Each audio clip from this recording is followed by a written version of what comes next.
Estamos em dia. Boa tarde, professor Flávio, bem-vindo para mais uma conversa. Muito boa tarde. Espero que esteja tudo bem consigo. Está tudo bem, obrigado. Mais uma vez, obrigado pelo convite, pela segunda vez, e vamos tentar agora falar sobre os temas, porque a semana passada falámos tudo um pouco. Mas ainda assim foi bom. Na verdade, há um pilar que ficou por ser analisado, que é a perspectiva dos recursos energéticos, que também se impõe numa altura como esta. Mas antes mesmo de falarmos sobre esta parte, interessa-me saber diante do contexto em que estás, como é que estás a lidar com tudo isso, né? Com confinamento social. Sei que não estás cá por razões profissionais e não só, estás em Portugal. Como é que tu encaras tudo isso? Todo este entorno do confinamento social. Primeiro agradecer pelo convite e felicitar o Josué, porque eu tenho acompanhado quase todas as entrevistas, não no todo, mas em parte, e realmente é um trabalho que é de louvar, porque e que mostra que somos um país verdadeiramente muito multidimensional, e é essa dimensão, acho, da academia que muita gente não conhece, principalmente cá fora. Cá fora, a imagem que por vezes passa de Angola é uma imagem de uma Angola com uma ou duas dimensões e não com essa complexidade de pessoas, de ideias, de vários grupos. Apesar de gostar de interação social, para quem me conhece mesmo, sabe que eu gosto de estar um bocado sozinho, gosto de estar isolado. Aliás, as minhas leituras e aquilo que eu faço mais rapidamente quando estou num espaço mais fechado e em casa. Agora, devo confessar que isto é um pouco foi demais, portanto, eu não estava à espera que durasse tanto tempo. Até janeiro pensei que fosse haver uma resposta mais eficaz dos vários países. Infelizmente isso não aconteceu. E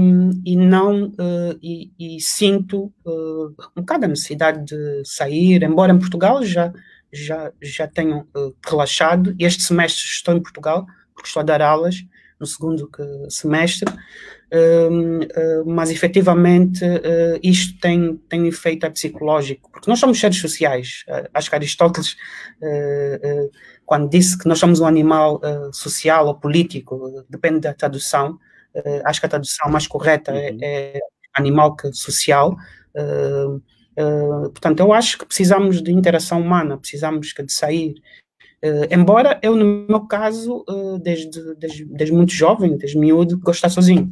Principalmente ler as minhas coisas e aproveitei para reler alguns clássicos, para reler coisas que não tinha... Que quando era aluno nunca tinha lido, compreendido de pormenor, e isso é algo que eu faço quase sempre. Vejo muitos vídeos no YouTube, por exemplo, eu estava a ver hoje de manhã vídeos sobre o Império Persa. As pessoas perguntam, por que o Império Persa? Por causa da história antiga. Vi ontem um vídeo sobre o Império Cuxita, que era baseado no Sudão, e teve muita interação com o Antigo Egito, e descobri coisas que não sabia, isto na BBC África. Então, eu uso muito o meu tempo, além das leituras, para ver muitos documentários, para ver aulas online. Hoje podemos ver aulas online, há plataformas onde podemos também fazer cursos online. Portanto, aproveitei para fazer isso, mais do que estar no petróleo e gás. Aproveitei porque os meus interesses são variados, então não se reduzem só ao petróleo e gás, embora é uma área muito fascinante e também está ligada à civilização, porque a energia, muita gente que não associa, mas está ligada à civilização, principalmente da construção de cidades, que leva da complexidade social e a especialização do trabalho. Isso pode não parecer óbvio, mas para nós que estudamos um bocado de economia, há uma relação clara. E depois posso explicar como é que isso está relacionado. Realmente, quando se estuda esses assuntos, a primeira coisa que tem que se estudar é como é que o uso da energia no sentido físico, que permitiu o nascimento de civilizações, e não só na Europa, mas em África, na Ásia, nas Américas, em todo o mundo. E realmente é um tema que me fascina, como é que os vários países que tinham várias estruturas sociais, e como é que evoluíram, porque é que decaíram, portanto, e isso nos leva a uma... Perdoa-me de cortar. Nós já vamos para essa perspectiva da energia, mas, por favor, regresse um pouco mais, que eu quero explorar aqui uma perspectiva provocadora. Hoje, nos espaços mais correntes, o diálogo quando pensamos em Portugal, nós estamos a pensar que para nós o Covid, ou a Covid, se quisermos, enquanto pandemia, veio de Portugal. Tanto é que nós chamamos ou rotulamos durante muito tempo os casos como casos importados. A imagem que vem ao de cima é que se recebemos de Portugal é porque Portugal exportou o seu excedente. E então, é melhor nem sequer irmos para Portugal.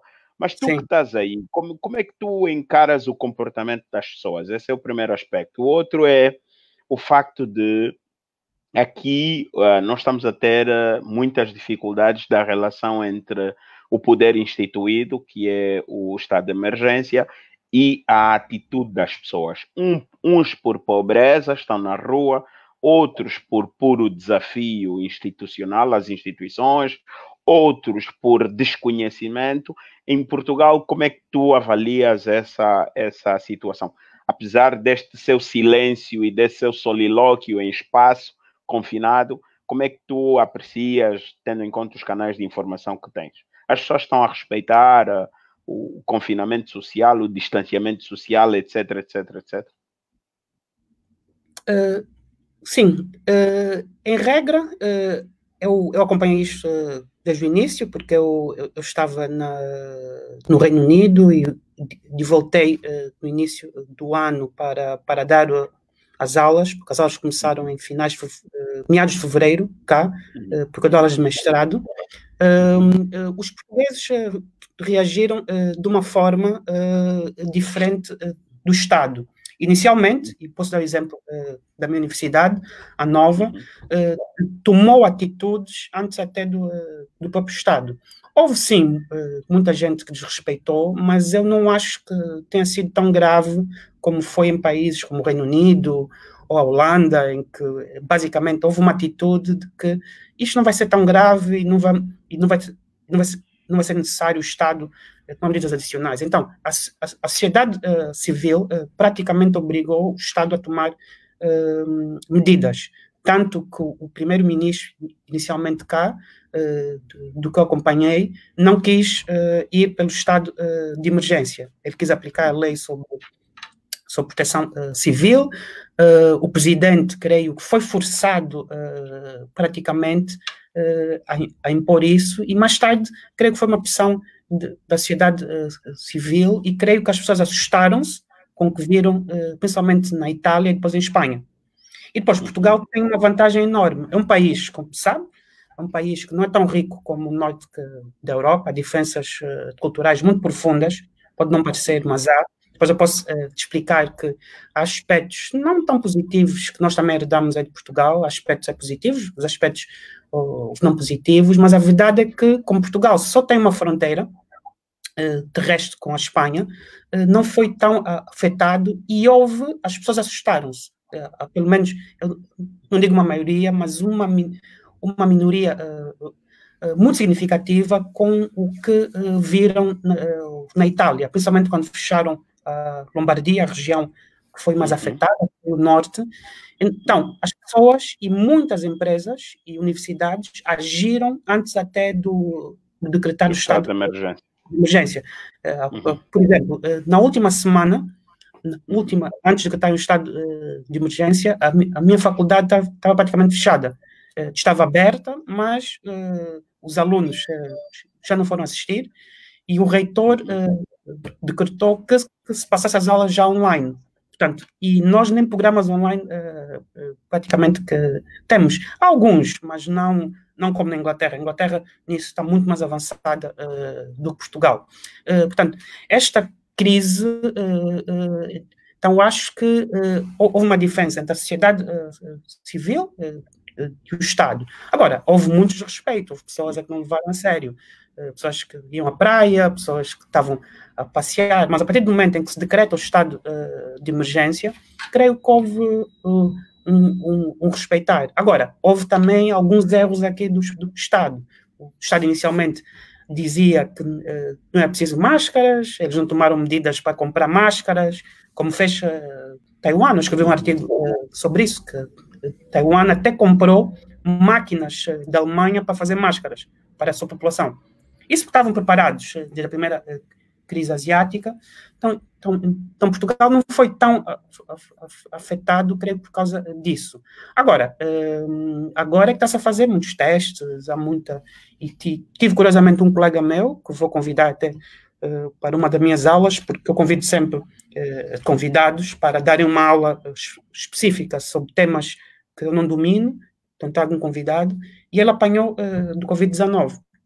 Escreveu um texto até no Observador, felizmente ele está bem, mas dizer que eu acho que em Portugal as coisas não foram tão graves como eu vi na Inglaterra. A Inglaterra tem 30 mil mortos já, porque a atitude dos ingleses foi: nós somos mais desenvolvidos, isto não nos vai atingir. Mas a doença não quer saber se és um país rico ou pobre. Isso aqui é uma coisa muito interessante, que, tal como no começo, grande parte dos ricos e supostos civilizados acharam que a doença é dos pobres, chegou uma altura que os pobres também passaram a considerar a doença dos ricos. Aqui houve uma altura que era a doença dos brancos. Nós, os pretos, não temos esses problemas. Pois já evoluímos. Não, isso é doença dos que viajam, não é doença para nós. Pois evoluímos um pouco mais e já consideramos ser uma doença dos outros, dos europeus e etc., e não uma doença para nós. Isso aqui é um pouco decorrente também da falta de informação, ou seja, os canais de informação para países do terceiro mundo e muito próximo do terceiro mundo, se quisermos o rótulo, se não para os países em desenvolvimento, são muito reduzidos, são muito limitados. Se calhar essa atitude se justifica. Para os países mais civilizados ou mais desenvolvidos, os canais de informação estão à disposição. Como é que se justificaria esse tipo de atitude? Eu aqui, eu tenho uma visão muito diferente dos meus amigos europeus. Isto porque, apesar de também ter um pouco a cultura europeia, todos temos que estudar Platão, nós somos influenciados por tudo. A minha visão é um bocado diferente. Eu acho que os países que me responderam a isso foram os países, os tigres asiáticos. Foi Taiwan, foi a Coreia do Sul, foi Singapura e foi Hong Kong. Porque são países que já tinham a experiência da primeira crise asiática, a SARS, a SARS, de 2003, e tinham já mecanismos prontos para fazer isso. De parte dos europeus, eu acho que houve um bocado de arrogância em muitos países. Eles acharam isto é um problema asiático, isto veio da China, nós temos sistemas de saúde que são capazes de resolver isso. E não tomaram as medidas necessárias. Quais são as medidas necessárias? Inicialmente era fazer aquilo que Singapura e a Coreia do Sul fizeram, que é chamado de contact tracing, que é alguém que desembarca de um país onde há Covid-19, essa pessoa fica em isolamento e todas as pessoas com quem tiveram contacto. Então, foi assim que esses países conseguiram, pelo menos na primeira vaga, conter o surto. Portanto, eu acho que houve um bocado de falta de humildade de muitos países ocidentais, honestamente, e escrevi isso. Há um texto onde eu falo disso, onde não digo isso abertamente, mas é verdade, é de não aprender com a experiência asiática. E isso revela um debate sobre o Estado algo que o Josué tem falado muito nas suas entrevistas. Eu acho que os Estados asiáticos, em muitos aspectos, são Estados mais eficientes e mais eficazes do que os Estados europeus, principalmente esses Estados mais desenvolvidos, como a Coreia do Sul. Dou um exemplo. Na Coreia do Sul, quando começaram a aparecer os primeiros casos, houve uma petição para o impeachment do presidente. Isto, a sociedade civil obrigou o presidente da Coreia do Sul praticamente a agir mais rapidamente, a disponibilizar máscaras, a disponibilizar mais testes em massa. Portanto, eu acho que esses Estados estão melhor preparados que a grande maioria dos Estados europeus, inclusive Estados como o Reino Unido, a Holanda ou mesmo a Suécia. Pode parecer que de um contrassenso, mas eu acho que temos que olhar para as coisas boas. E a verdade é, eles aprenderam com a crise de 2003 e responderam bem. Então, na Europa houve um bocado de arrogância. O que nós devíamos ter feito era aquilo que eu defendi. O Josué, sei que não estávamos amigos já no Facebook, mas eu disse logo, eu acho que devíamos ter impedido os voos de Portugal logo, imediatamente, e de outros países. É que não só Portugal, a África do Sul, a China, mas o vírus ia chegar da Angola. Agora, podia-se ter feito antes. Agora, eu acho que também há muita falta de informação. Por exemplo, cá, inicialmente, a orientação do Ministério era não haver máscaras. Eu praticamente ignorei isso. Comprei máscaras nas lojas dos chineses, até aqui para casa, e mandei vir máscaras pela internet, porque fica mais barato.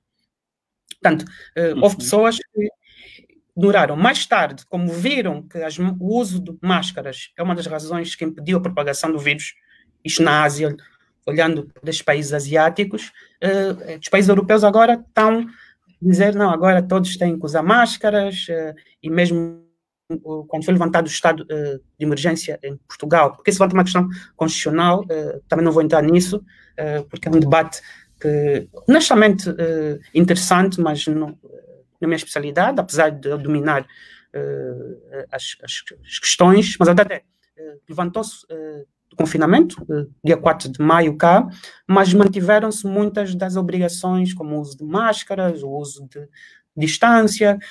Agora, para Angola, eu acho que a grande questão é saber se o vírus vai se propagar tão rapidamente, porque eu já ouvi muitas teorias. Uma é, temos uma população muito jovem, ok? A nossa idade média são 19 anos. Portanto, eu já sou eu com 39. Acho que somos o terceiro ou segundo país mais jovem do mundo, né? Então, isso é uma vantagem. Das Nações Unidas. Ok, não sabia. Isso é uma vantagem porque realmente o vírus é mais letal para populações velhas. E em Portugal está mais da Europa. Portanto, uma população bastante velha e realmente, se eles deixassem o vírus espalhar-se, isto seria como a Itália ou a Espanha, per capita. Portanto, as mortes diriam ser muito superiores àquelas que foram. E depois, há a teoria do calor. Há pessoas que dizem, e especialistas, que esses vírus têm dificuldades em propagar-se a temperaturas acima de 26 graus. Então, acho que isso explica, em parte, o sucesso, entre aspas, de muitos países. Agora, eu acho que o exemplo é a Ásia, não é a Europa. Portanto, se é para olharmos para as melhores práticas, o país que melhor agiu foi Taiwan. Portanto, e eu escrevi um texto sobre isso, o ministro da Saúde e mais o ministro sem pasta, que é um especialista em IT, em tecnologias de informação, multimilionário, miúdo, criou aplicações para ver onde é que há do Covid, aplicações para distribuir máscaras, cada taiwanês tem direito. Demasiadamente eficientes nas suas atitudes, né? Sim, foram. Então, eu acho que temos que começar a olhar mais para a Ásia. Não vou dizer copiar tudo, mas eu acho que o modelo de Estado que se calhar nós queremos ter está mais próximo do Estado asiático do que do Estado europeu. Porque o Estado europeu é um Estado que tem características muito diferentes daquilo que será países como Angola. Então, acho que o benchmarking de aí. E, curiosamente, a maior parte de muitos amigos meus europeus que não partilham dessa opinião, e eu acho que estão errados. Eu acho que o modelo mesmo são os tigres asiáticos. Porque Mas sabe, eu continuo a ouvir. Flávio, uhum. Tem muitos amigos, porque a Suécia tem um modelo. Eu olhei para os números da Suécia. A Suécia é dos países que mais morreu pessoas. Eles têm uma taxa de letalidade de 3 vezes já superior à de Portugal com a mesma população. E depois o argumento é, não, mas eles já atingiram a chamada imunidade de grupo. Isso não está provado, porque tudo isso é baseado em modelos. É possível que a imunidade de grupo já exista em países com taxas de letalidade inferiores. Portanto, a ideia do confinamento, a lógica foi, vamos impor isso para impedir que o sistema de saúde receba de uma vez muitos doentes. Portanto, a imunidade de grupo, vamos ter que chegar lá, seja com vacina ou sem vacina. A questão é como é que se chega lá. E eu acho que o melhor modelo é Taiwan. Portanto, eu fico estupefacto quando vejo amigos meus a falar da Suécia. Portanto, quando há um exemplo claro, que é do sistema asiático, mas há muitos europeus e muitos artigos sobre isso. Portanto, eu acho que o modelo... Mas também está por detrás dessa rejeição, professor, desculpa lhe cortar, está por detrás dessa rejeição uma rejeição anterior, que é de olhar para Taiwan como um país, né? Seja, diferentes conflitos por detrás, tudo começa por ali. É que se eu nem olho para ele como uma referência de Estado, então a rejeição é uma espécie de continuidade.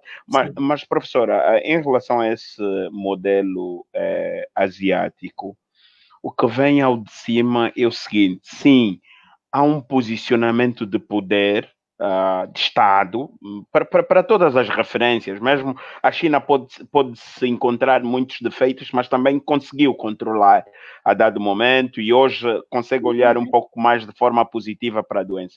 Mas assim, olhando na generalidade, há um posicionamento de poder da parte de quem exerce o poder nos países asiáticos, mas há uma contrapartida, que é o comportamento da população. E acho que da vez passada, quando falamos um pouco sobre o japonês, não é? A atitude do japonês.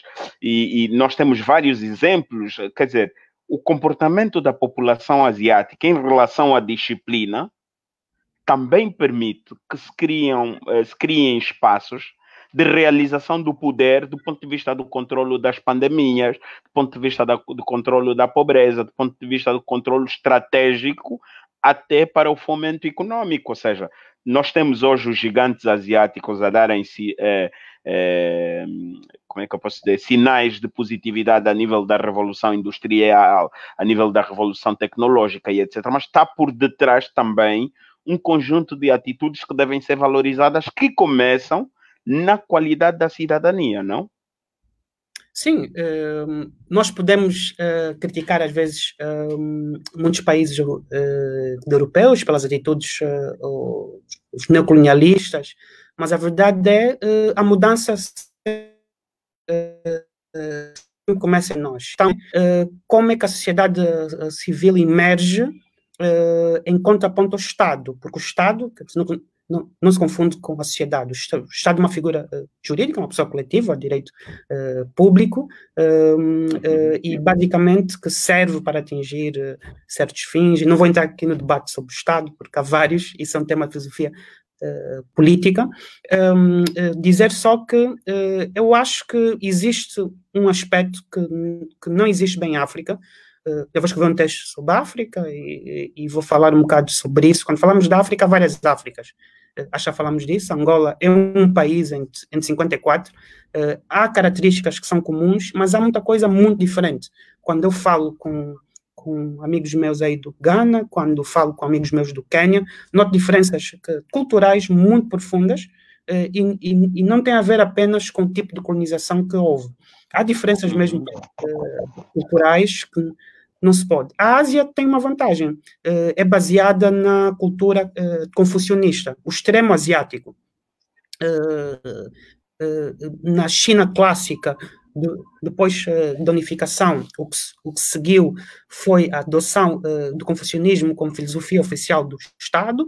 O confucionismo tem uma visão muito coletivista e bastante hierárquica sobre a relação entre Estado e sociedade civil.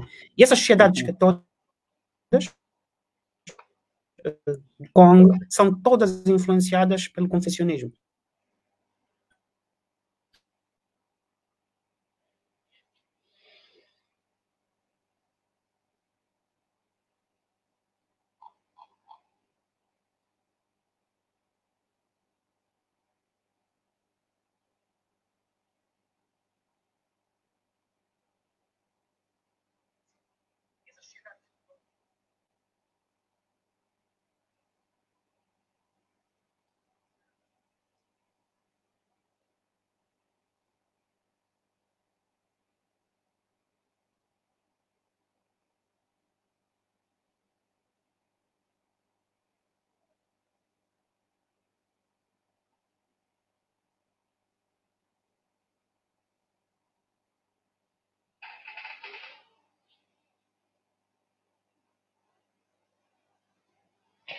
Olha, acho que estamos aqui com a ausência do professor Flávio por algum problema de internet, mas estávamos exatamente a falar sobre a questão do comportamento da população asiática em relação ao posicionamento dos seus estados, uma vez que as estatísticas e não só têm estado a argumentar que há relação com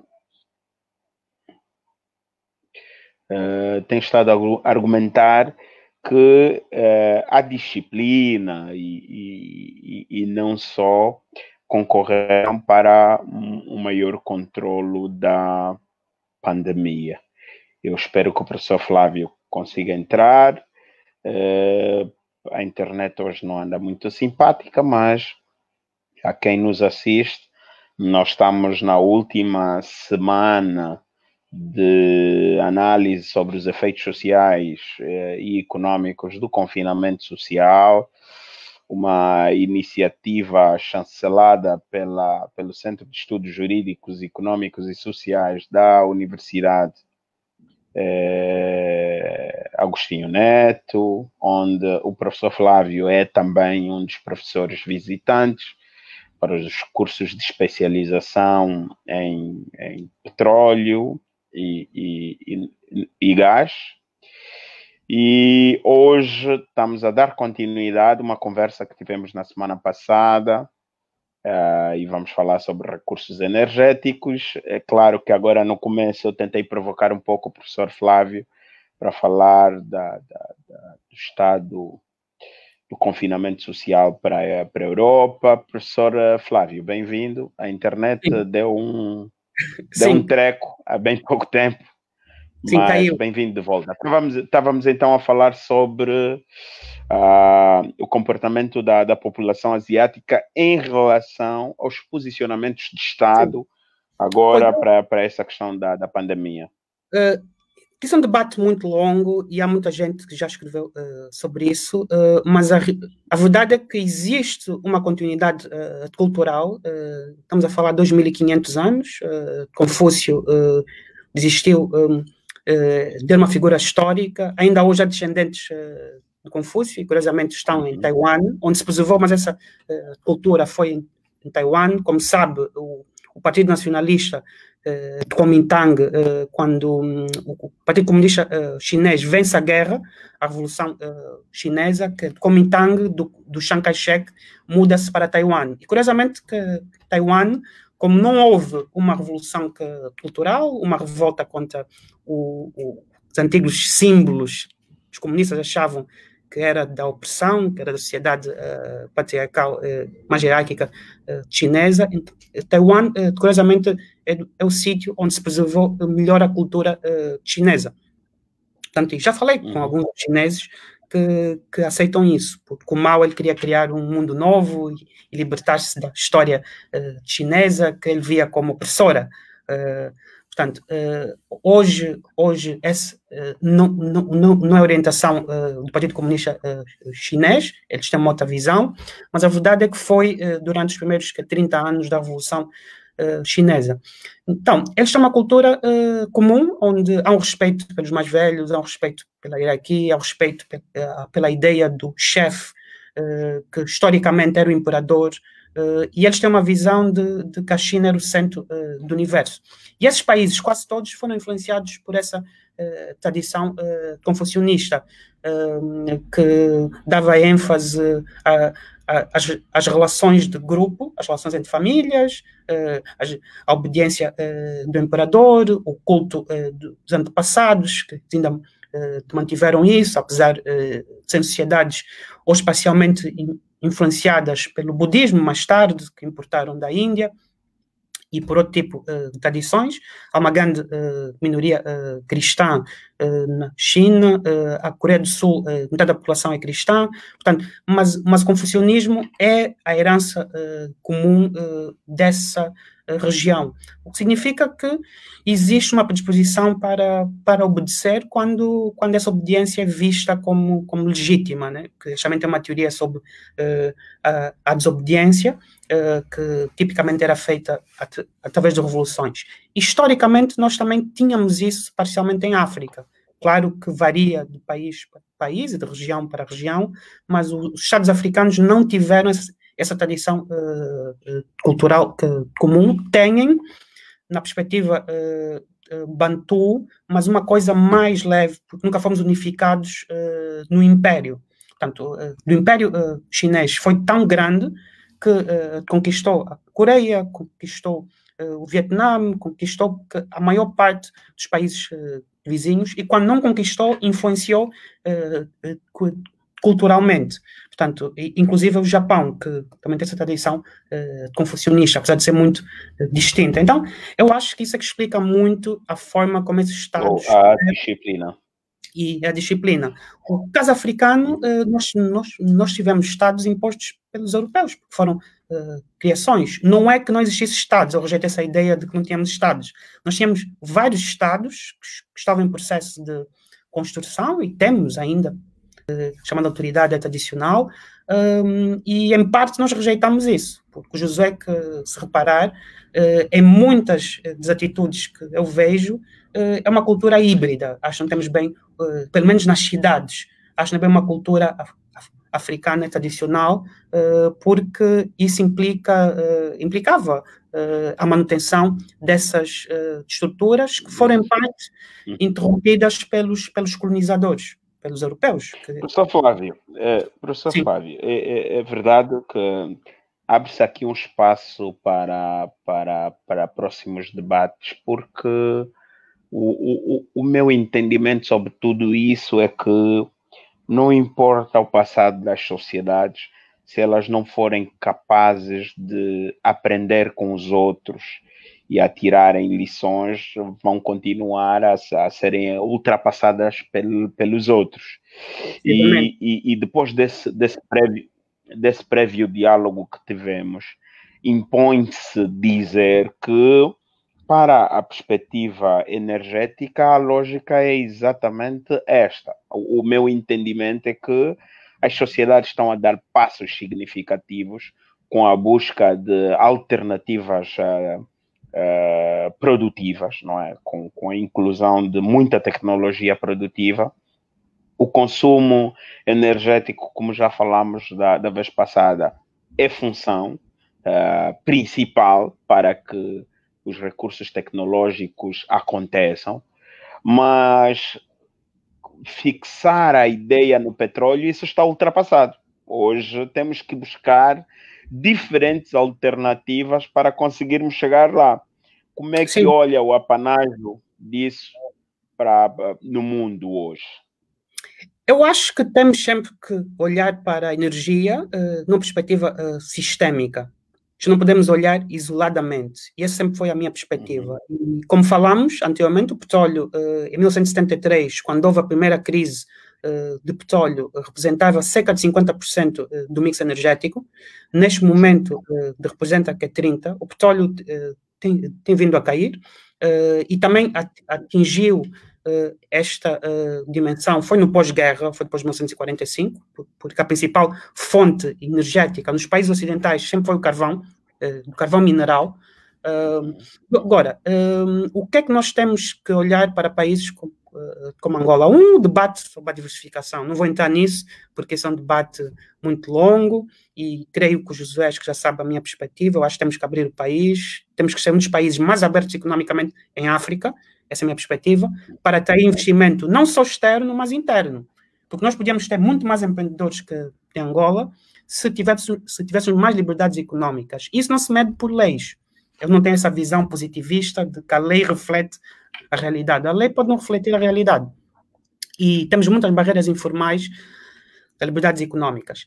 Então, posto isto, a primeira coisa que se impõe é: para que é que serve o petróleo em países como Angola? Essencialmente para exportar. A questão é: nós usamos esse petróleo ou gás para desenvolvimento interno? Essencialmente não. Usamos as receitas obtidas com a exportação de crudo. Isso é uma coisa muito comum que países em vias de desenvolvimento fazem, e a lógica hoje de muitos economistas, e posso citar aqui vários de desenvolvimento, é que deve-se utilizar parte desses recursos para desenvolvimento interno, porque a falta de energia é um dos principais entraves, obstáculos para o próprio desenvolvimento do país. Portanto, nós só temos, de acordo com os dados que eu vi, do próprio Ministério, cerca de 30% da população com acesso à eletricidade. Nas zonas rurais, essa percentagem é mais baixa, nas zonas urbanas, essa percentagem é muito mais alta. E temos um déficit enorme. Até 2010, 11, nós tínhamos quase metade da população ou mais a usar a madeira, a lenha, para fazer carvão vegetal como principal fonte energética. A questão é: como é que nós saímos de um estádio de subdesenvolvimento e de falta de cobertura elétrica, isto partindo do princípio que a eletricidade é um dos fatores essenciais para o desenvolvimento, para a construção de fábricas, mesmo para o agronegócio e mesmo para o setor mineral. É preciso haver um uso muito intensivo de energia. Quando temos mais de metade da população usar a lenha, portanto, isso revela que isso não é só em Angola, isto é a média africana. Há países que varia, como disse, a África não é a mesma coisa, mas em média o déficit em África é cerca de 60%, entre 60% a 70%. E nós estamos dentro dessa média. Existe um plano do Executivo, e creio que do Estado, para que essa cobertura aumente até 60% até 2025, dos dados que eu vi, mas a verdade é que não sabemos se estamos a cumprir ou se estamos a caminho de cumprir isso. Então, o debate sobre energia não pode ser apenas o debate sobre vamos encontrar poços de petróleo e gás e vamos exportar. Não, é o debate sobre usar esta energia para o desenvolvimento interno. E acho que isso é o debate que faltou. É por isso que eu, quando lancei o meu livro em 2015, eu defendi que se devia criar um centro sobre estudos de energia integrado, que falasse disso.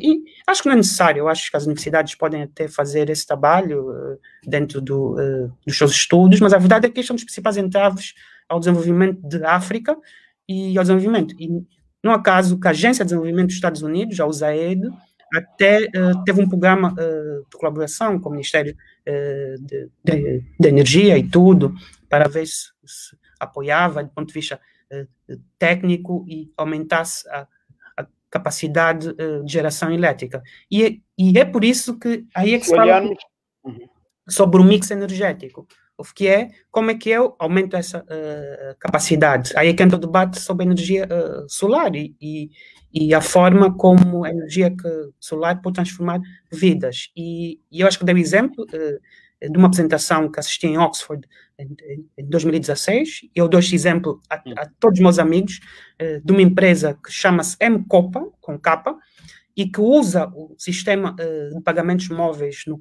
Quênia, que é um país mais avançado que o nosso, em termos de pagamentos digitais, ITs, eles são muito mais avançados do que até muitos países europeus, e eles vendem painéis solares para pessoas pobres.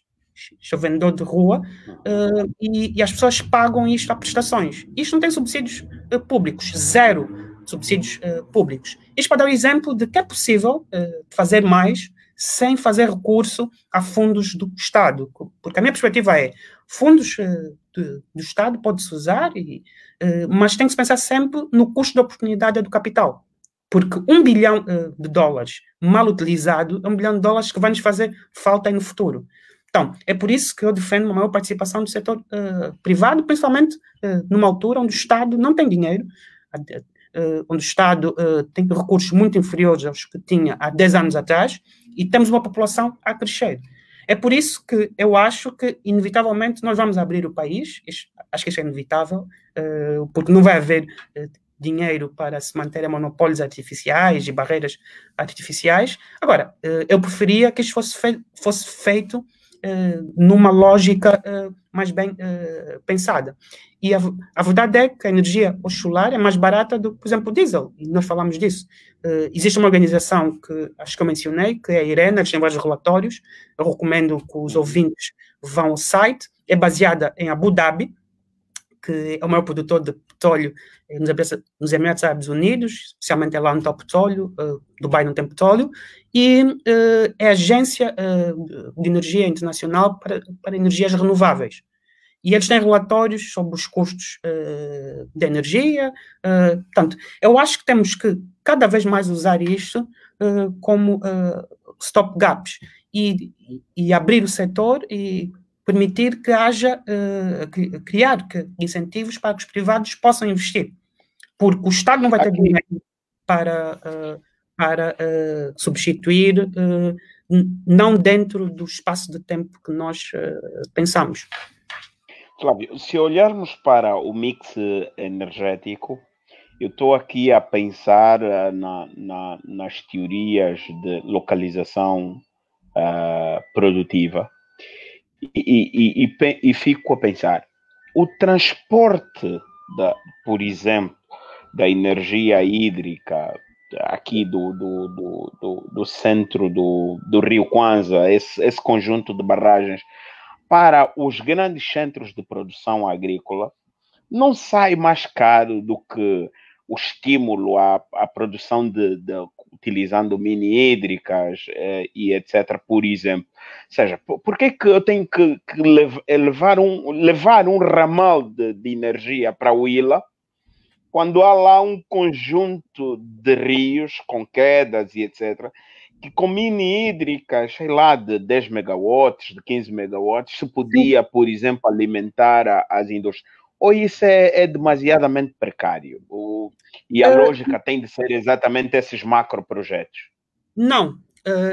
A minha lógica é a lógica sempre descentralizada. É por isso que eu até defendo outro modelo de descentralização do que está plasmada na Constituição. Eu acho que devíamos ter, ou podemos utilizar da Constituição para ter modelos sobre mecanismos de desenvolvimento regionais, porque a lógica municipal é muito pequena. As pessoas falam, as autarquias em termos de projetos que vão para além do município é muito pequena. É preciso haver uma lógica regional de investimentos que não passe necessariamente por Luanda, mas que passe por várias autarquias a terem uma participação, como os ingleses dizem, bottom-up, de baixo para cima, e regionalmente tomam atitudes. Eu acho que há espaço para os grandes... Há a teoria de Pirot, que defende, desculpa aquele cortar, defende o surgimento das chamadas indústrias motrizes, os pontos de localização motrizes, que seria, na minha opinião,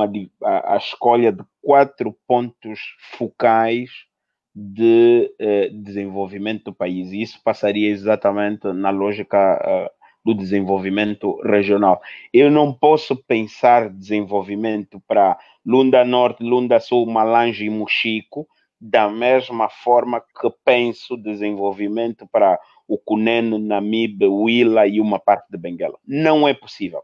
Não faz sentido. Essa lógica macro está completamente desatualizada e, aliás, serviu de base para estudos que já têm mais de 100 anos de vida. Então, pensar hoje como se pensou há 100 anos apenas... Não, e isso vem da lógica do Leão. O Estado português, pós-Estado Novo, é o Estado que nós herdamos, e depois tivemos o marxismo e o leninismo, e é um Estado muito jacobinista. Tanto à esquerda como à direita, a visão é o centro decide, é uma visão que vem na Napoleão. E isso está completamente ultrapassado. Isso nem em França é assim, porque a França tem regiões e tem prefeituras e tem mecanismos regionais de desenvolvimento. É por isso que, quando eu penso em autarquias, eu não penso a nível do município. Eu acho que isso é muito redutor. Tem-se pensar a lógica regional. Mesmo que haja autarquias, as autarquias têm que ter um processo de tomada de decisões numa lógica regional, ou provincial, ou mesmo regional, como o Josué pensa. E acho que esse é um modelo que tem a África do Sul, que tem os países com dimensão quase continental. Agora, quanto à energia, a minha perspectiva é descentralizada. Isto é, há espaço para projetos, barragens de $1 bilhão. A pergunta que eu faço é, onde é que vamos encontrar $1 bilhão para colocar em 18 províncias, ou em 5 ou 6, essencialmente? Não vai haver dinheiro para isso tudo. Então, é preciso pensar em mecanismos de produção elétrica descentralizados. E aí é que entra a ideia de liberalização, e a USAID, que é a agência dos Estados Unidos, dizia que a lei angolana, creio que já permite que eu, como produtor, crie, por exemplo, uma quinta solar e venda ao produtor, e venda à rede essa energia solar. De um exemplo, o problema que eles identificaram foi a questão das tarifas. Como você sabe, a lógica hoje, a nível das redes de eletricidade, é a lógica de centralização na produção e liberalização. A distribuição passa a ser pública e a comercialização passa a ser liberalizada. Seja, na fase de produção e de comercialização, temos uma liberalização. Mas o problema que eles identificaram é que as tarifas eram muito baixas e não permitiam ao potencial investidor privado de recuperar parte dos seus custos. E tive um aluno nigeriano, quando eu dei aulas em Coventry, que fez uma tese de mestrado sobre isso, identificou na Nigéria o mesmo problema. Isto é, a lei já permitia de investidores privados, mas as tarifas eram tão baixas que não havia incentivos. Não existia atratividade. Não, temos esse problema. O outro problema é, nós temos que permitir que produtores, que eu, por exemplo, tenho uma fazenda e crie mecanismos fáceis de importar painéis solares, ou produzir internamente, ou montar, fazer com que isto seja mais fácil, porque é mais barato hoje, isso está provado, a produção elétrica por energia solar do que utilizando o diesel, que também o diesel é importado. Portanto, tem que se pensar em vários mecanismos. Eu defendo um país que tem 9 meses de período quente não pode se dar o luxo de não pensar numa energia solar. Não.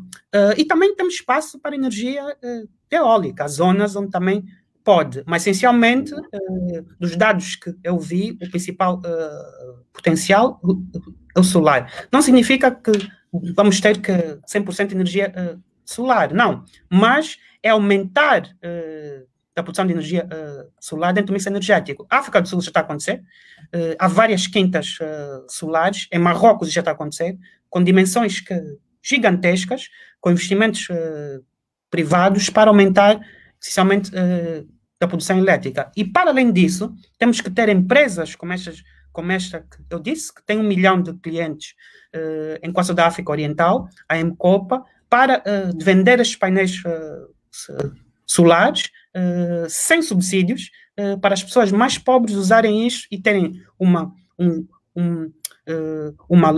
luz, uma geleira, uma televisão, porque serve para isso.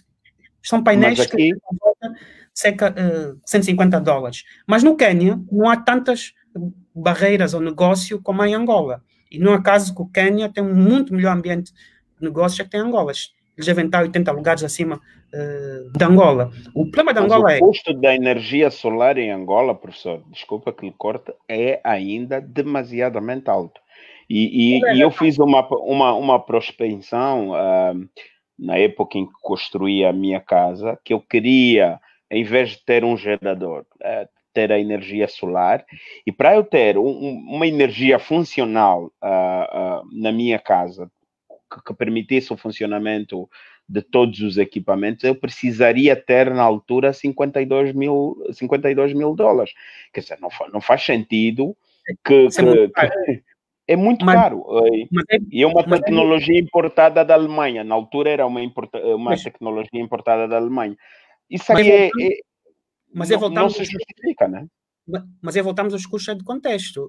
As empresas com mais sucesso agora são chinesas. O custo de painéis solares baixou 10 vezes, está no relatório da IRENA, nos últimos 15 a 20 anos. Portanto, qual é a razão? São as tarifas?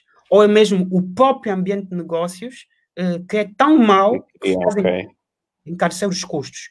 Isto não tem a ver com o preço dos painéis. A razão por que a energia solar já é muito barata, e eu vou partilhar esse relatório, porque eu debati isto a semana passada com alunos meus nas aulas, que muitos não acreditam, tem a ver com o custo dos painéis solares que caiu. Portanto, a questão é, será que faz sentido que num país que não tem indústrias, ter tarifas alfandegárias muito altas que podem encarecer o custo final? Será que o problema é um problema de logística? Será que o problema é uma falta de concorrência? Porque não há mercado, porque é mais barato importar diesel que é subsidiado, teoricamente não, legalmente a liberalização, mas tendo em conta que nós temos uma taxa de câmbio dual, na prática estamos a fazer um subsídio, isso pode ser um fator. Agora, Angola já gastou perto de 6 mil milhões, se não gasta até agora, perto de 6 mil milhões ano com importação de derivados de petróleo. Desculpa, isso é qualquer um entraria nesse negócio, né? Isso não cabe na cabeça dele. Por isso é que nós comprometemos as refinarias, por isso é que etc, não é? Algo que temos que pensar é o seguinte, será que com esses dados que eu dei, que estão disponíveis, isso é conhecido entre qualquer profissional da indústria, e posso dar o nome da empresa ao Josué, vou escrever aqui no nosso chat para que todos possam ver e pesquisar. Isto é só uma empresa. Há várias empresas em outros países africanos a fazer isso. Qual é o problema? O problema é o mundo que não é Angola. A questão é essa, é que isto está a acontecer em outros países africanos. Esta revolução é a pessoa que vende na rua, é mais barato hoje ter um painel solar no Ghana, no Quênia, do que ter um gerador a diesel, até porque esses países não são produtores de petróleo relevantes e também têm que importar esse diesel. Portanto, o problema pode ser Angola, pode não ser o mundo. Eu acho que o grande problema, às vezes, em Angola, é que nós perdemos a noção, nós olhamos para a realidade angolana e achamos que o mundo é assim, inclusive os outros países africanos são assim. Não são. Esses países estão muito mais ligados a esses centros de decisão, têm outros mecanismos de ver as coisas e estão a resolver coisas que nós não resolvemos. Um deles é a inclusão financeira. Esta empresa, a M-Copa, utiliza o sistema de pagamentos M-Pesa, que é um sistema de pagamentos móvel, que não está relacionado com um banco, foi implementado a Vodacom, e 80% do produto interno bruto queniano passa pelo sistema de pagamento móvel. Isto é, isto resolveu a inclusão financeira. Não foi preciso abrir agências bancárias em todos os municípios e comunas. O que aconteceu foi, vamos abrir e criar um mecanismo de pagamento onde o camponês pode usar o sistema de pagamentos M-Pesa. E eles utilizam o sistema de pagamentos M-Pesa para vender a prestações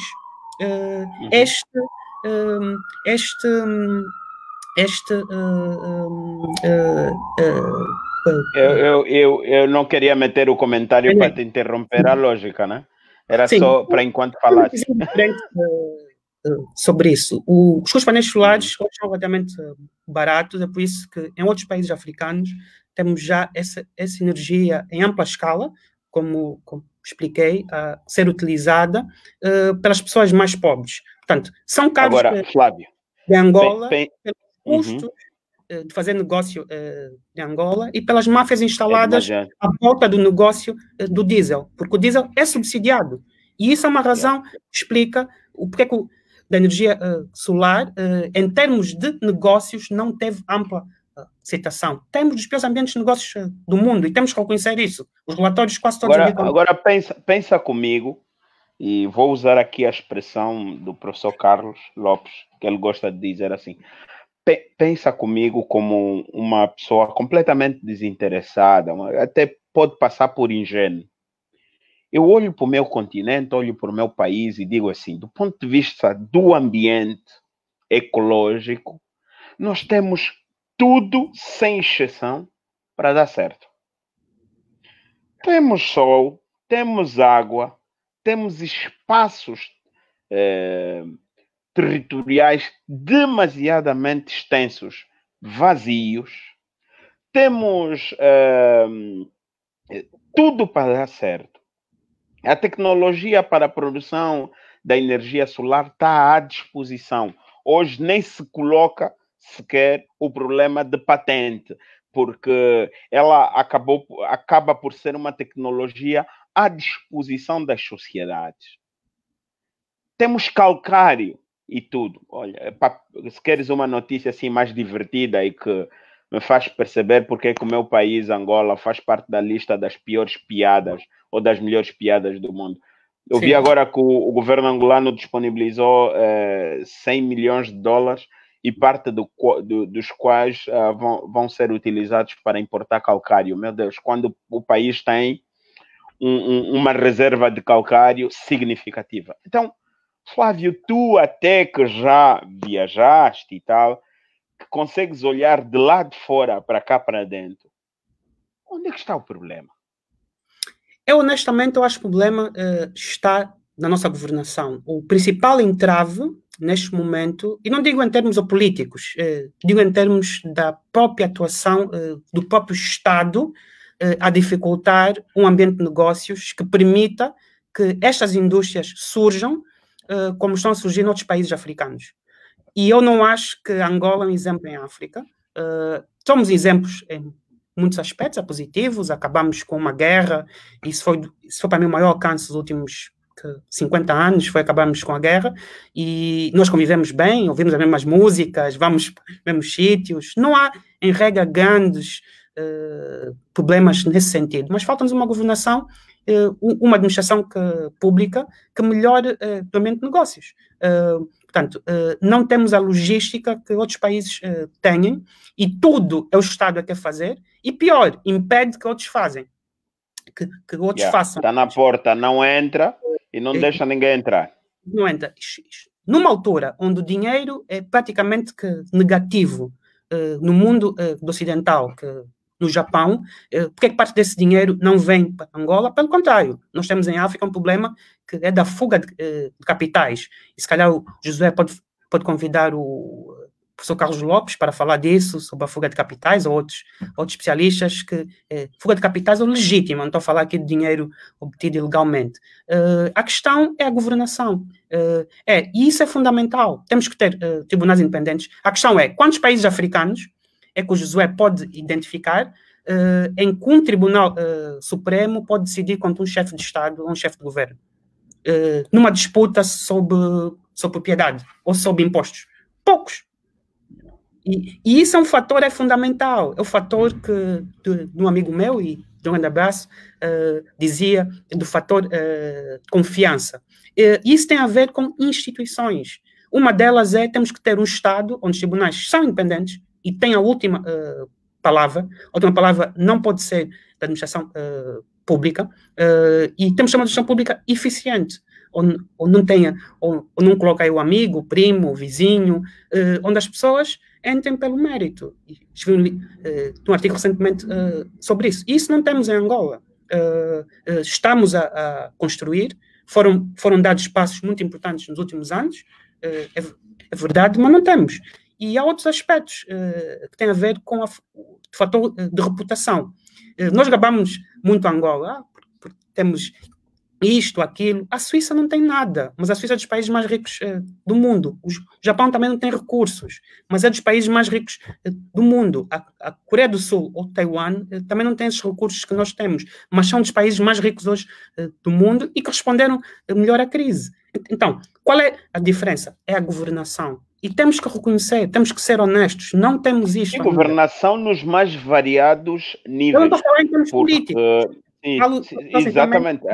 Estado, administração pública. E eu percebo, professor. Agora, voltando a lhe convidar a pensar comigo, diante das diferentes teorias que suportam o passo para o desenvolvimento, há uma da qual eu aprecio por causa da lógica como ele distribui os chamados 5 passos para o progresso, né? Que é de Walter Rostow.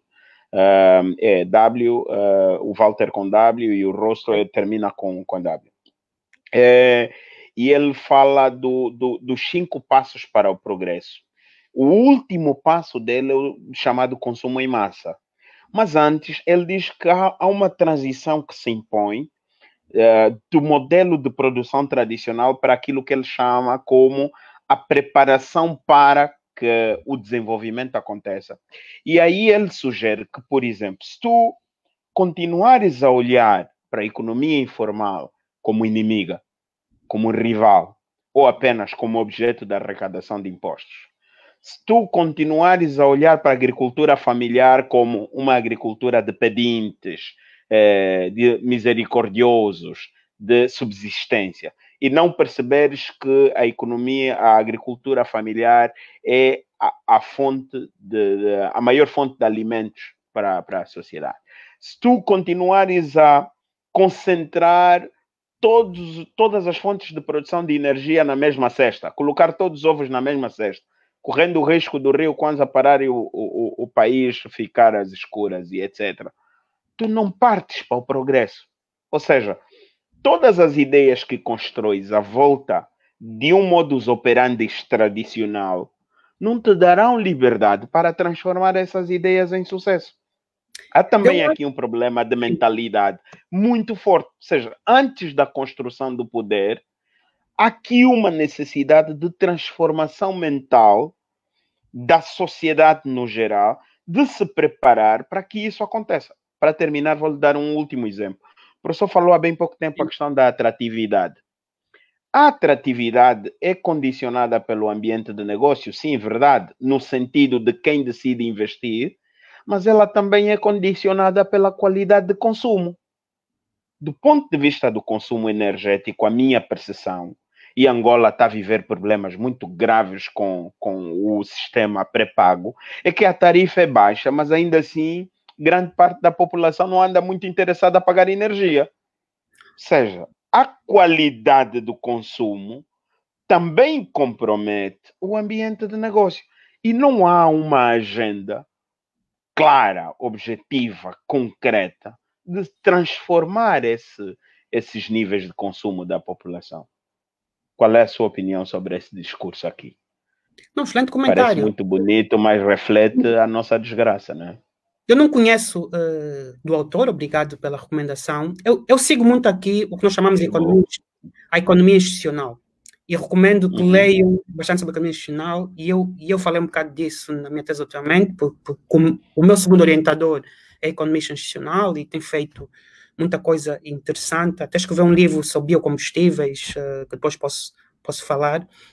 E fui muito influenciado pelos chamados pais do novo institucionalismo. Um deles foi Douglass North, que ganhou o Nobel de Economia e que deu origem aos vários estudos hoje que há sobre instituições e deu origem àquele famoso livro que as pessoas hoje citam, Porque é que as Nações Falham, do Daron Acemoglu e do James Robinson. Mas por trás disso há um conjunto de autores, como Elinor Ostrom, que era cientista política, já faleceu, e ganhou o Nobel de Economia a explicar a tragédia dos comuns.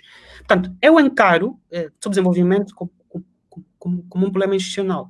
A questão é, o Estado é o único agente de mudança.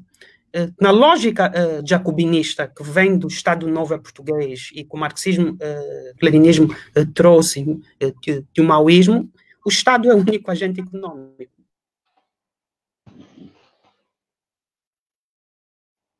Mas, em termos clássica, que criou o que nós chamamos da filosofia moderna, quem é que era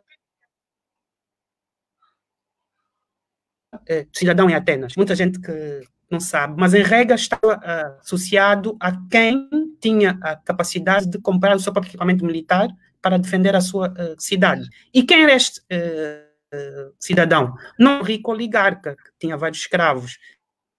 Não, era a margem média de quinta. Tinha capacidade de comprar o seu equipamento militar e de sustentar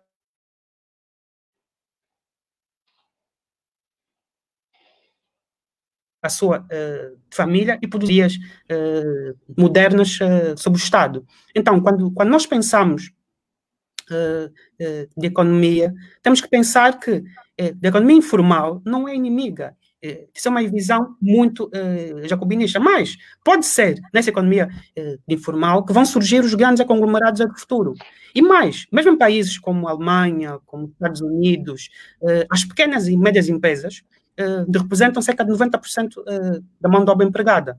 Não é as grandes empresas onde trabalha a grande maioria da população. Mas existe um grande autor que eu cito muito, e acho que falei disso, que é o Michael Porter, que é considerado o pai da estratégia moderna, e curiosamente ele também, não sei se foi em Angola, mas acho que chegou a escrever uma análise sobre os fatores de competitividade de Angola, e ele, a perspectiva dele, quando ele foi para a Alemanha, ele fez um estudo sobre as Mittelstand alemãs, que são as pequenas e médias empresas alemãs, que estão na base do milagre econômico alemão pós-guerra. Não foram apenas os grandes grupos, são as pequenas empresas que são os fornecedores dos grandes grupos económicos que nós conhecemos, como a Bosch, a Siemens, as grandes empresas automóveis, a BASF, que é o maior centro. Então, a minha perspectiva, e depois a outra perspectiva que vem de outros autores africanos, como o George Ayittey, que é um autor que está na American University, of que é, antes dos europeus chegarem à África, qual é o modelo econômico que nós tivemos? Era o Estado a controlar tudo? Não. Nunca tivemos um Estado jacobino na grande maioria dos Estados africanos.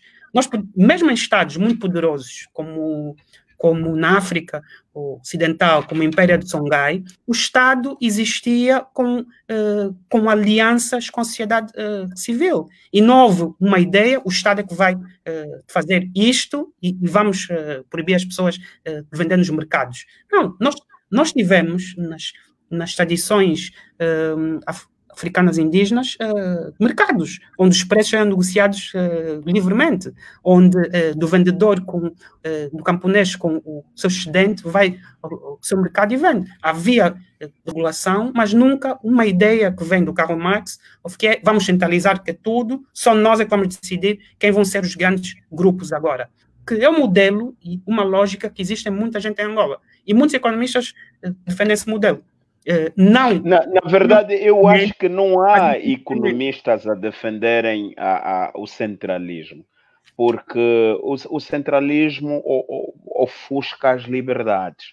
E eu acho que o que há é um conjunto de pessoas, e eu me incluo nisso, que exigem que o Estado repare um conjunto de erros que cometeu. E isto passa por valorizar um pouco das teorias que nortearam a abordagem keynesiana de que, ok, para melhorar o ambiente de negócio, até por causa dos custos inerentes, nós não podemos retirar a responsabilidade do Estado de olhar para as infraestruturas básicas de minimização do custo de investimento, está a perceber? A ideia é isso. Agora, professor Flávio, o que não presta concordo atenção uma... é que se criminalize atividades informais, como temos aí Isso fiscais aí, atrás das pessoas que a vender na rua. mas, Então, um país não, onde mas só isso 20% é da população é que está em emprego no setor formal, eu formal, não. vou colocar fiscais atrás de pessoas a vender, que estão a tentar sobreviver. Isso é um problema de subdesenvolvimento. E à Sim, medida que nós formos isso- desenvolvendo, isso vai se resolver. Portanto, eu seria bem mais agressivo com o termo. Eu chamaria isso é analfabetismo. Por quê? Porque se a dado momento alguém não conhece o seu papel, no caso o Estado ignora o seu papel, ele acaba por assumir o papel de capataz. Grande pois, parte das pessoas que estão no setor informal são vítimas do sistema político e econômico implantado no país. Então, a lógica não pode ser ir atrás e vitimizar. A lógica tem de ser incluir sob precisamente, a perspectiva da garantia da dignidade da pessoa humana, e que inclui a precisamente. dignidade do trabalho. Uma Né? pergunta. Agora, Nós, professor Flávio, sim, uma pergunta. Querias fazer uma pergunta? Eu queria lhe provocar mais. não, pergunte, que depois eu posso falar. Professor Flávio, eu quero explorar um pouco mais de si o seguinte. Eu estou preocupado. Não é que eu seja pessimista, mas eu estou preocupado. Estou preocupado por quê? Porque quando eu olho para o meu país, eu penso no seguinte: o mundo está cada vez mais a ignorar os nossos problemas. O mundo está com uma visão para cima. Nós temos o desafio da Rota da Seda, nós temos o desafio da China, que teria lançado em 2020 uma lua artificial para aumentar o seu tempo de trabalho. Nós temos o desafio, ou seja, a Europa está a viver agora a necessidade de uma reformulação da sua agenda econômica e social. Os nossos problemas estão a ser ignorados pelos principais canais de financiamento econômico. A nossa menina de olhos, o petróleo, está cada vez mais para baixo. Se nós não decidirmos hoje, agora, sobre o que queremos ser, se nós não definirmos agora os nossos objetivos estratégicos, vamos parar aonde? Como é que vamos sobreviver a isso? Porque, seja, o carro que usamos vem da Europa, a comida que comemos vem da Europa e de outros continentes. A energia que usamos, a tecnologia, mas eles estão a deixar de pensar em nós. Ou seja, eles já estão no carro elétrico e nós nem sequer estrada temos. Quando terminamos as estradas, já não há carros para passarem nas nossas estradas porque não têm canais de abastecimento energético. Como é que vamos sobreviver a isso? Não é uma preocupação, eu estou a ser pessimista mais. Não é uma preocupação. Eu acho que temos um grande desafio, e para mim o grande desafio é o desafio demográfico, e há vários autores que dizem que a demografia é destino, e a questão é como é que vamos incluir essas pessoas, como é que vamos criar emprego, dar segurança social, dar saúde. Nós podemos chegar a 2025 e ter uma produção petrolífera inferior a 1 milhão de barris. Porque não foram colocados poços em funcionamento e temos um declínio da produção natural. E a questão é, um país em crescimento, e eu já defendia isso em 2008, 2009, que não podíamos estar dependentes do petróleo, porque mesmo com o petróleo alto, o nosso PIB per capita nunca foi superior a 5, 6 mil dólares por pessoa. O que faz de Angola um país pobre, mesmo quando o petróleo estava a mais de 100 dólares o barril. Eu acho que tem que se pensar assim, estrategicamente, porque são decisões que nós tomamos hoje que vão ter efeitos em 10 anos. Vai beneficiar as no poder, inclusive os partidos que estão representados no Parlamento.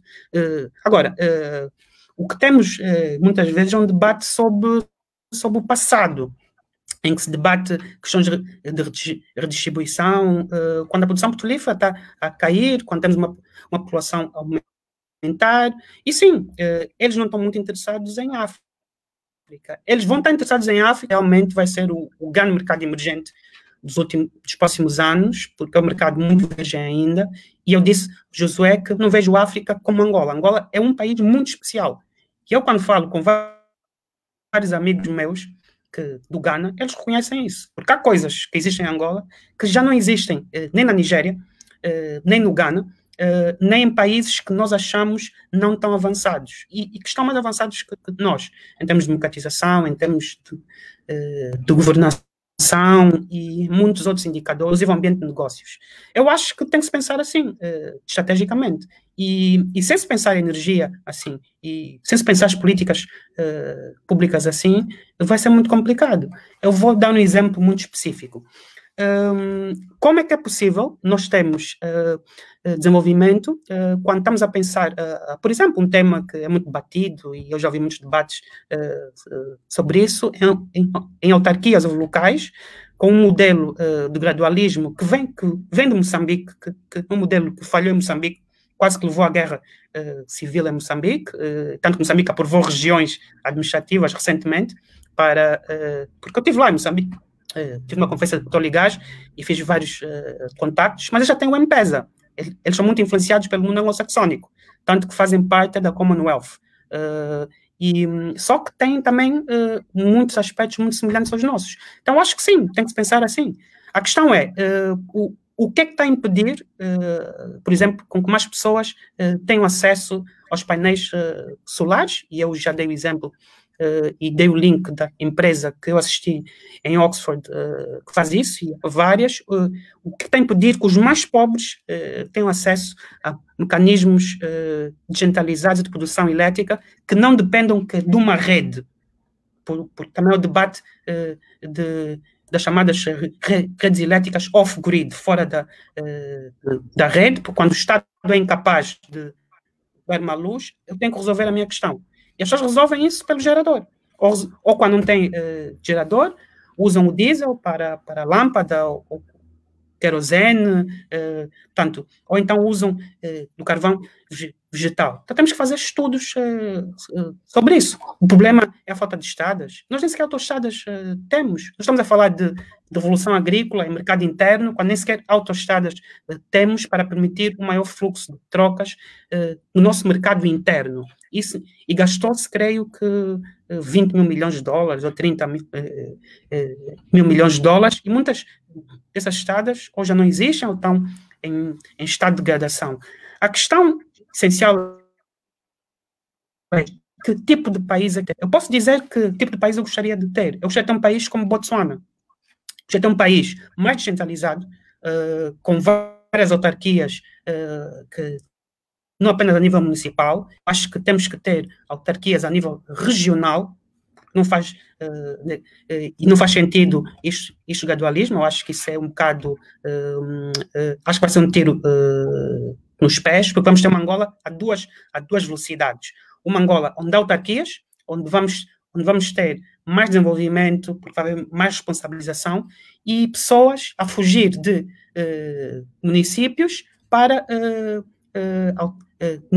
municípios onde já foram estabelecidas autarquias. Eu gostaria de ver isso. Eu gostaria de ver uma reforma do próprio modelo político. Nós copiamos o modelo português, que não se adequou a Angola. O Estado angolano é uma cópia do Estado português, em termos de estrutura. Portugal é um país minúsculo, que praticamente é etnicamente homogéneo. Há uma língua, uma religião. Nós somos várias nações e mais do que isso, nós somos um país multi-étnico e com dimensão quase continental. E nós copiamos tudo. Até o modelo eleitoral nós copiamos de Portugal. Por exemplo, por que não temos ciclos uninominais, onde eu elejo o meu deputado, ou não o chefe do partido que vai escolher a lista, mas eu escolho dentro da lista o deputado que eu quero?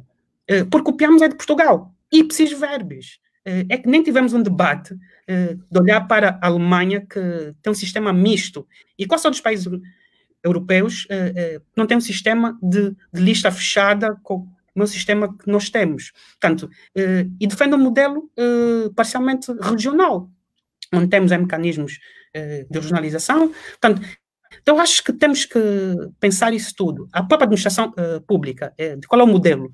Há uns que foram estudar na China, outros foram estudar na União Soviética, outros vão estudar em Cuba, outros vão estudar na Quem fala a voz mais alta determina, né? Precisamente. Então, o meu modelo é um modelo muito diferente do modelo que nós temos. E, honestamente, acho, apesar de estar em Portugal, o modelo de Estado português não se adequa ao Estado angolano. Por Mas sabes várias aqui, razões. sabes qual é o problema, Flávio? É que a minha Sim, percepção, e falo isso apenas como um cidadão que não paga poucos impostos e por causa disso reivindica direitos e cumpre bem com os seus deveres. A minha percepção é que a determinado momento nós delegamos em demasia aos políticos a discussão dos nossos problemas. O caso das autarquias, nós tivemos aqui um live com o Belisário e falamos um pouco sobre isso. sim, Eu, eu vi. Josué, sim, quando eu olho para a estrutura populacional, geográfica do meu país, eu antecipo, e nos limites da minha ignorância, eu antecipo uma morte na praia da autarquização do país. Por quê? Porque a nossa sede está a nos levar em velocidade alta para o pote. Não estamos a controlar o batimento dos nossos corações e por causa disso queremos beber água com velocidade. Corremos o risco de morrermos engasgados. Isso quer dizer o quê? Se você não tem uma agenda de distribuição espacial da população, se você não tem objetivos estratégicos bem definidos, de nação, não é nem do MPLA, nem da UNITA, nem do Josué, tu não tens objetivos estratégicos, os outros chamam de pacto de nação, pacto social, pacto de Estado, não importa, mas tu não tens 4, 5 objetivos concretos, tirando aqueles discursos bonitos do plano de desenvolvimento de médio prazo e da estratégia de desenvolvimento, tu não tens objetivos estratégicos concretos. Tu olhas para o país de forma global. Paralelo a isso, tu não tens uma visão sobre a nossa condição de pobreza, sobre a nossa condição da informalidade, uma visão sustentável. Tu olhas para o pobre como um bando de preguiçosos e pedintes e utilizam-os como pedra de arremesso para razões políticas e eleitorais. Tu não estás a olhar para o pobre como uma população econômica ativa, como um indivíduo que é capaz de agregar valor até para a tua condição de vida.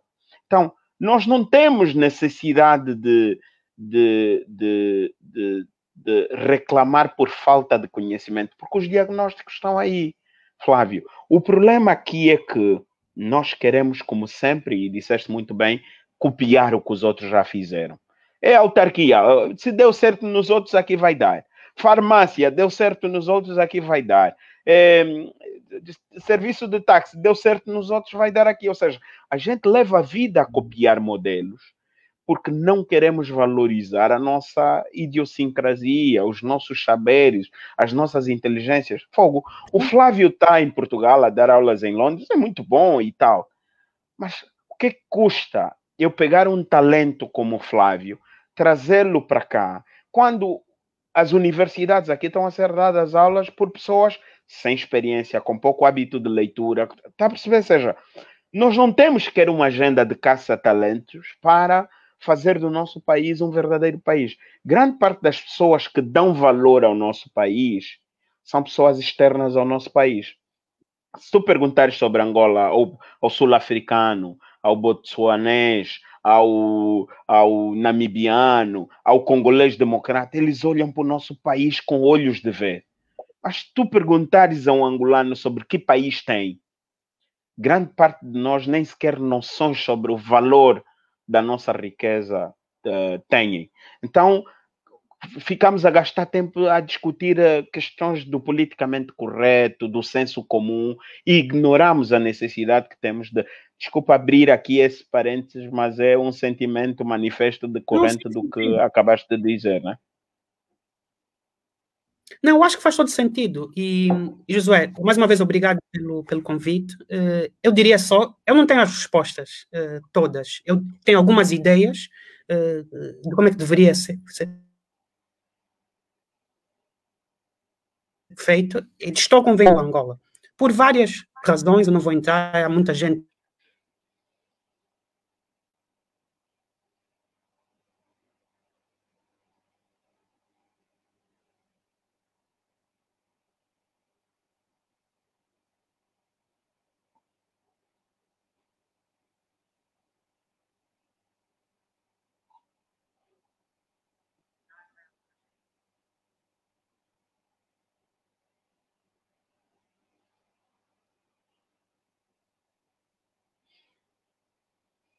Não consigo ouvir o professor Flávio, não sei se ele está em linha.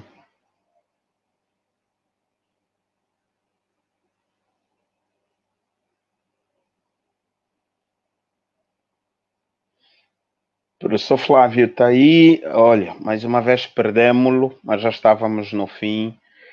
Falar com Flávio é assim, as nossas lives costumam a ter, em princípio, 1 hora, mas quando falamos com Flávio, a tendência natural é elevarmos o tempo, porque dá prazer falar com angolanos que pensam positivo. E então espero que ele consiga entrar, pelo menos para despedir. Professor Flávio, conseguiste entrar para despedir? Falar contigo é assim, é contagiante, levamos sempre mais tempo e a internet depois começa a rabujar, não é? Sim, sim. Eu queria dizer apenas, só em jeito de conclusão, que há vários modelos possíveis. Eu acho que nós podemos encontrar, existe um grande autor que recomendo, que é o Jorge Aitei, e ele tem escrito muita coisa sobre a África, e ele tem um livro, tem vários, mas um que me chamou a atenção, e chama-se África Unchained, ou África Sem Correntes. E é um livro que influenciou-me muito, e o livro fala sobre 2 tipos de gerações. Fala sobre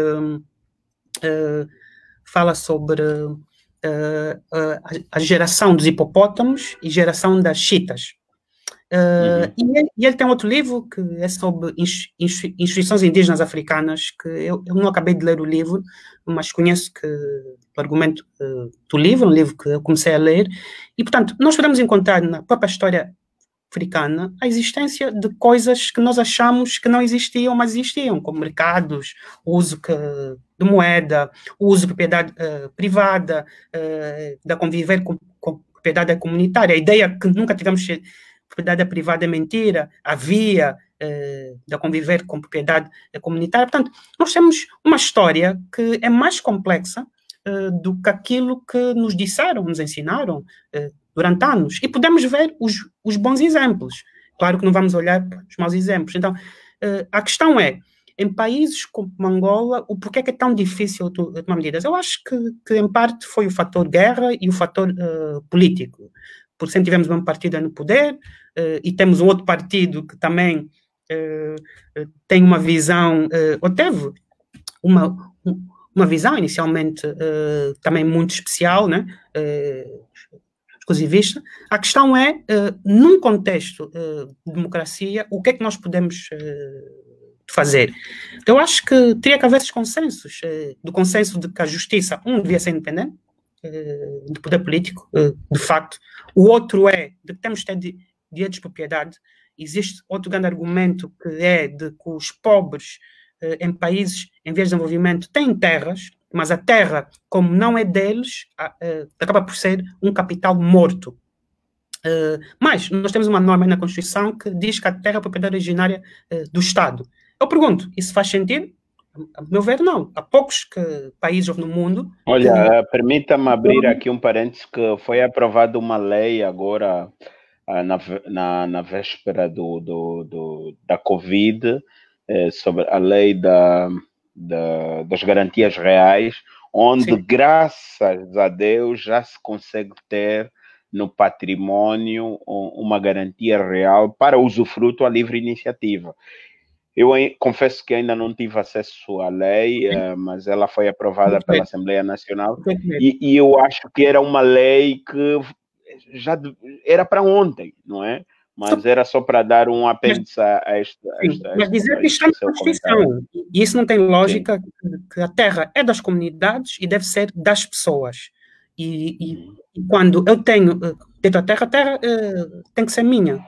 Isso é uma visão muito centralista, que vai dizer que a terra é a propriedade originária do Estado.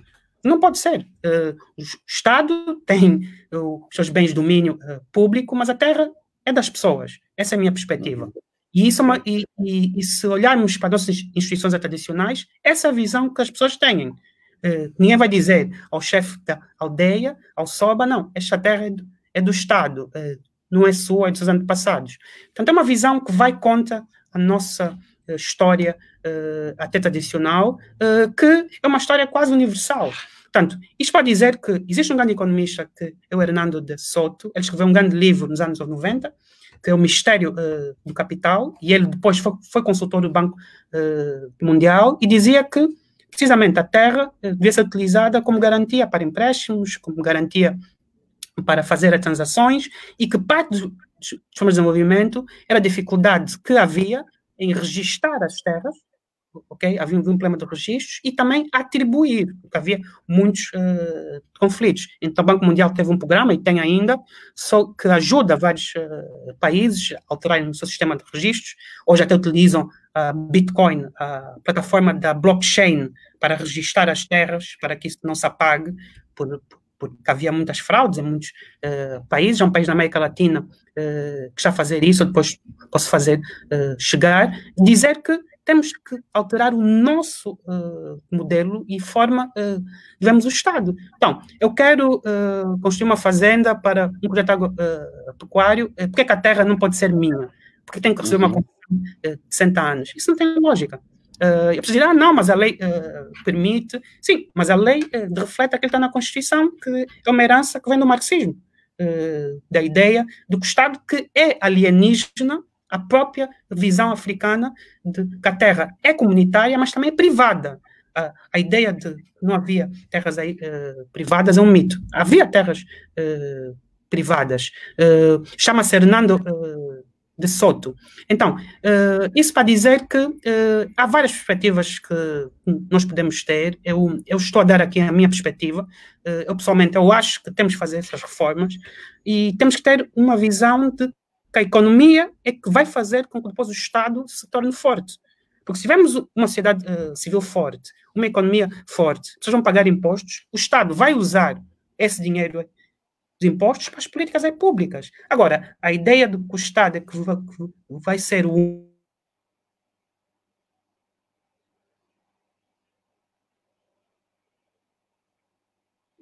Santa internet hoje. E os bens públicos, como as estradas. Estou, Josué? Tá, consegue ouvir? Tá. Regressou para... Sim, pode continuar. Estou? Consegues me ouvir?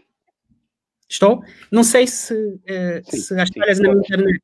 Então, acho que o Estado tem de se concentrar nisso, e eu não sou um anarco-capitalista, como muitos, tenho amigos que defendem essa posição, o Estado vai se abolir, não. Eu acho que o Estado tem que ter um papel fundamental. A questão é, nem esse papel o Estado às vezes cumpre. A questão eu acho que houve um contexto social, histórico, social e até científico em que dava prazer à discussão da circunscrita aos polos, clássico, neoclássico, liberal, não liberal. Eu acho que, salvo para os espaços de pura vaidade, eu hoje acho e entendo não ser esse o foco principal das abordagens. Não é por sermos mais liberais ou menos liberais. Eu acho que hoje temos que colocar no centro a dignidade da pessoa humana, e os Estados são obrigados a cumprirem com seu verdadeiro papel. Valorizarem os ativos humanos que têm e serem inteligentes para maximizarem a utilidade deles, porque também teres um país como o nosso, com a dimensão geográfica, com a riqueza natural que tem, com um conjunto de valências, e não saberes explorar. Vou aqui citar um comentário de senso comum, mas que ficou muito divulgado, que é do João Paulo Ganga, que dizia: é como ter um Ferrari em mãos e conduzi-lo como se estivéssemos a conduzir um Starlet. Eu acho que, até do ponto de vista da realização pessoal, faz todo sentido que se faça um esforço para agregar maior valor às valências que temos. Uma pergunta que eu faço é, nós tivemos um modelo mais descentralizado, onde as decisões não sejam todas tomadas em Luanda. A nossa visão de Estado aí muda, ok? Por exemplo, a Alemanha Federal, e sei que muita gente acha que isso em Angola é bastante errado, mas quem exerce quais são as funções de serviços públicos são os Estados na Alemanha, mesmo para programas federais. A Alemanha é mais centralizada do que os Estados Unidos, muita gente não sabe isso, mas é. Falei disso até na tese de doutoramento, porque tem um capítulo sobre federalismo, porque falo sobre a União Europeia, então tive que estudar um bocado dessas teorias. Dizer que há vários modelos possíveis. A ideia é que temos que seguir o modelo luso, que vem de uma visão do século XIX, que nem a França tem já hoje em dia. É uma ideia que temos que ultrapassar. E temos que ser mais criativos. Quando adotamos modelos eleitorais, quando mudamos modelos de Estado, não vamos olhar apenas para o que acontece em Portugal, vamos fazer estudos já comparados, vamos fazer estudos sobre impacto econômico. Por exemplo, uma barragem, imagina, entre a RDC e Angola, uma outra, que nós construamos. Se tivéssemos modelos regionais, nem precisávamos de ter muita participação do Estado central. Portanto, haveria também uma participação dos vários municípios ou províncias envolvidas nesse projeto. Então, o próprio modelo de Estado não é aquilo que nós achamos que é. Eu acho que às vezes debatem coisas muito diferentes. Posto isto, há também riscos quando se adotam modelos mais centralizados. Por exemplo, o caso nigeriano, eles têm um Estado federal, um caso que eu sigo, porque tenho vários amigos, ainda ontem falei com um amigo meu que trabalha em Londres, aí na City, nigeriano. Boa parte da corrupção ocorreu nos vários estados, não a nível do Estado central, mas dos vários governos estaduais. E muitos estados foram criados numa lógica mais política, não numa lógica de vamos desenvolver esta região. Portanto, também há aspectos negativos, mas há aspectos positivos. Olhamos para a África do Sul, que tem um modelo regional, com governos provinciais, que funciona relativamente bem, há regiões mais bem governadas. A ideia é, nós temos que pensar isto. Antes de adotarmos algo, temos que pensar bem se este modelo faz o sentido. Pessoalmente, eu escolhi outro modelo. E seria um modelo ideal, e não numa perspectiva utópica, numa perspectiva prática de olhar para a descontinuidade. Por exemplo, os portugueses algo, só para dizer que foram das comissões de coordenação regional. O que é isso? Foi porque em Portugal é obrigatória a criação de regiões administrativas dentro do continente. Houve um referendo que não passou em 98 e eles viram que eles só tinham um município, okay? que é muito pequeno para fazer projetos regionais. Então, o Estado Central teve que criar comissões regionais, acho que há 4 ou 5, para fazer para utilizar parte do orçamento do Estado para fazer projetos regionais. Isto num Estado que é minúsculo. Agora, quanto mais Angola. Portanto, e é por ali que eu iria, sabe, Flávio, a definição, e agora para terminar, a definição do nosso modelo tem de depender do nosso sentimento, das nossas ansiedades, das nossas expectativas. Queres definir um melhor modelo para Angola? Chama os angolanos, coloque-os a pensar, põe as disciplinas a conversar e faça diagnóstico. Mas faça diagnóstico realístico. O Moçambique promoveu o Mosefo, que agora passou a ser uma atividade anual. Okay. Infelizmente, depois a crise agravou a estratégia de aplicação dos resultados, mas o que ele fez foi concentrar os seus saberes em sala, não num hotel de luxo, por debaixo de uma tenda, pôs os empresários a conversar, pôs os banqueiros a conversar, pôs acadêmicos a conversar, mas a pensar país. E eu acho que é isso que está a faltar no meu país. A tendência é pensar que o Flávio fala porque quer cargo. O Flávio fala porque está em Portugal. O Flávio fala porque é gordo, magro, alto. Está a perceber? Ou seja, rotulamos, classificamos as ideias e perdemos a oportunidade de pegar nas ideias do Flávio e fazer delas ideias sustentáveis.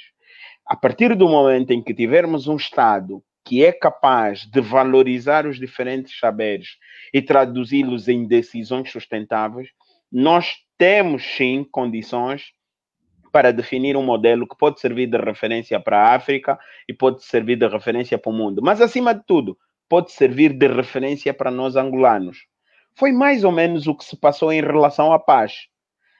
A nossa paz, aquela, ignorando todos os outros processos, a nossa paz, que culminou com a assinatura dos acordos do dia 4 de abril, é resultante de angolanos com sentimento a pensarem numa solução para o país e encontraram essa solução. E então nós temos aqui diferentes exemplos de sucesso que podem ser referenciados numa altura como essa.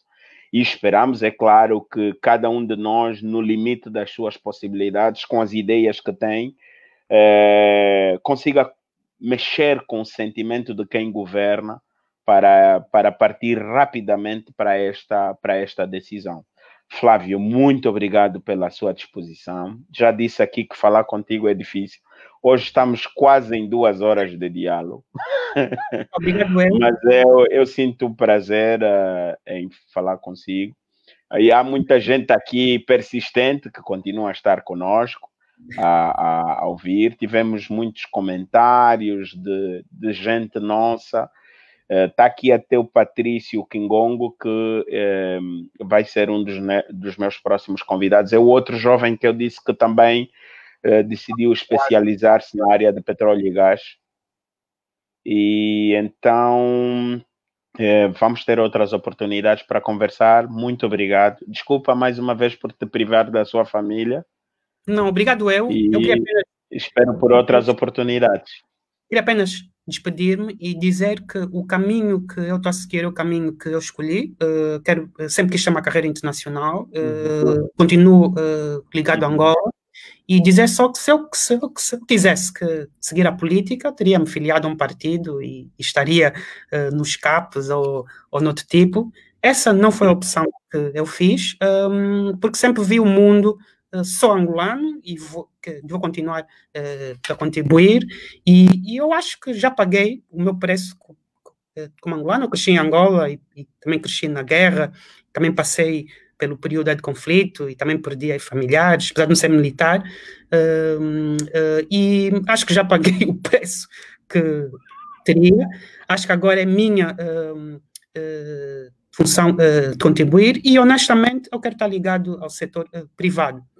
Eu tive no setor público, brevemente, foi uma experiência boa, mas também muito negativa, porque vi muita coisa que não gostei, não em termos de corrupção, mas em termos de hábitos e de uma lentidão e coisas que não estava habituado. Portanto, estou muito bem onde estou e se eu quisesse outro caminho, eu teria seguido outro caminho, como muitos amigos meus fizeram.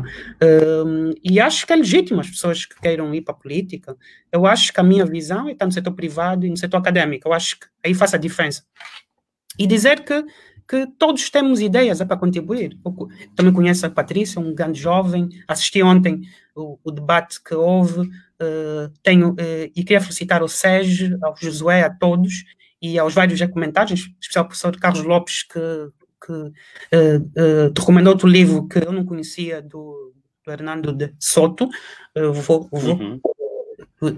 Vou tentar procurar e dizer que todos podemos contribuir. Eu vou contribuir do ponto de vista académico.